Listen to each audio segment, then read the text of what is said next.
one more together, okay? Same directions apply, so let's go ahead and draw a 120-degree angle. So that's step one. So we're drawing this angle. What quadrant are we going to be in? Quadrant 2, because this is 90, so I need to go 30 degrees past 90. So there's 120 degrees, okay? Now, on this, once again, this imaginary unit circle, we are going to do step 1 and 2 up above, where you are going to drop a perpendicular, and your reference angle has to be inside the triangle. What's the reference angle, everyone, for 120 degrees? 60, right? Because if you're at 120, remember, you've got to get to the x-axis, and so 60 degrees. So, do you all realize, and I would label this in here, we're not dealing with a 45, 45, 90 this time. We're dealing with a 30, 60, 90. Now, what throws people off, and I saw this today, is that people are looking at secant.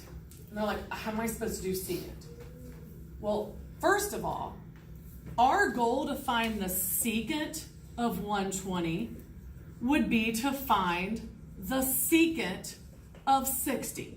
Just like we did up here, where instead of this angle, we're going to use the reference angle because it's going to give you the same answer.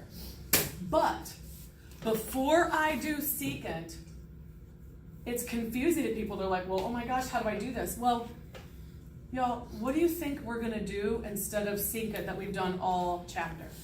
Find what? What's the reciprocal of secant? Cosine. So we're going to push pause, right, on this for a second, and let's find the cosine of the 60-degree angle, and then all we have to do is take the reciprocal and we're done. So let's go up to our 30, 60, 90 right triangle, right? What's the hypotenuse every time, since we're going to be dealing with unit circles? 1, so put a 1 on your hypotenuse every time. Now, let's find the other two legs. What do you do in a 30, 60, 90 to find the short leg, which would be right here, if you have the hypotenuse? Yeah, divide by 2. Because isn't this double to get the hypotenuse? So what's 1 divided by 2, people? A half. We do not want decimals. We want to leave it as a half.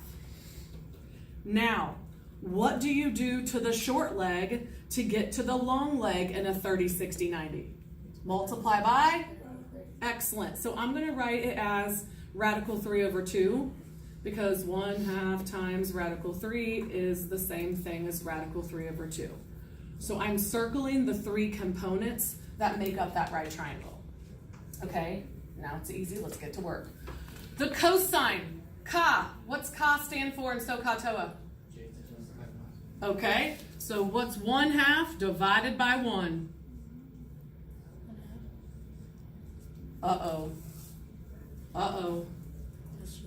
There's a mistake. All students take classes. The only trig functions that are going to be positive in quadrant 2 are sine and cosecant. That means this answer has to be what? Negative. So I'm going to go back up here, and I try to stress this. When you're doing this, a half, because I'm going to the left, should be negative, and that's positive. So it should be negative 1/2 over 1, which is negative 1/2, right? Now we're not done, because what now? This is the true question. Our true question is, what's the secant of 120, which is the same as secant of 60. So what's the reciprocal, y'all, of negative 1/2? Negative 2.